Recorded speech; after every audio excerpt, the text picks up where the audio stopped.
দেখুন, আপনার ফোনটা যদি হারিয়ে যায় বা আপনার ফোনটা চোর যদি চুরি করে নিয়ে পালিয়ে যায়, তবে কিন্তু আপনার বন্ধু বা রিলেটিভের কাছ থেকে তার ফোনটা নিয়ে সেই ফোনে আপনার জিমেলটা লগ ইন করে অবশ্যই এই কাজটা কিন্তু করে নিন। দেখুন, এই জন্য শুরুতেই যেটা করতে হবে সেটা হলো আপনার ফোন হারিয়ে যাওয়ার সঙ্গে সঙ্গে কিন্তু আপনার বন্ধুর কাছ থেকে ফোনটা নিয়ে আপনার জিমেলটা লগ ইন করে নিতে হবে।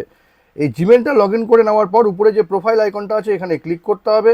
ক্লিক করে নেওয়ার পর ম্যানেজ ইওর গুগল অ্যাকাউন্টে ক্লিক করতে হবে। ক্লিক করে নেওয়ার পর দেখুন এখানে সিকিউরিটি বলে একটা অপশন থাকবে, এখানে ক্লিক করতে হবে।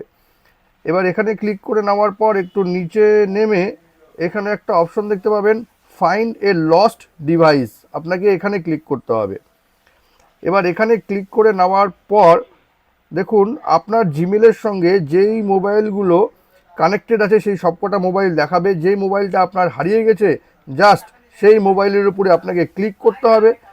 এই ক্লিক করে নিলাম। ক্লিক করে নেওয়ার পর দেখুন এখানে ফ্যাক্টরি রিসেট ডিভাইস বলে একটা অপশন থাকবে, জাস্ট এখানে আপনাকে ক্লিক করে দিতে হবে। ক্লিক করে দেওয়ার সঙ্গে সঙ্গে কিন্তু যেই মোবাইলটা আপনার হারিয়ে গেছে সেই মোবাইল থেকে সমস্ত ডেটা কিন্তু ইরেজ হয়ে যাবে। যে চুরি করে নিয়ে গেছে সে কিন্তু আপনার মোবাইল থেকে আর কোনো ডেটাই লিক করতে পারবে না। এই ইনফরমেশনটি যদি আপনাদের কোনো কাজে লেগে থাকে তবে কিন্তু এটাকে অবশ্যই শেয়ার করবেন।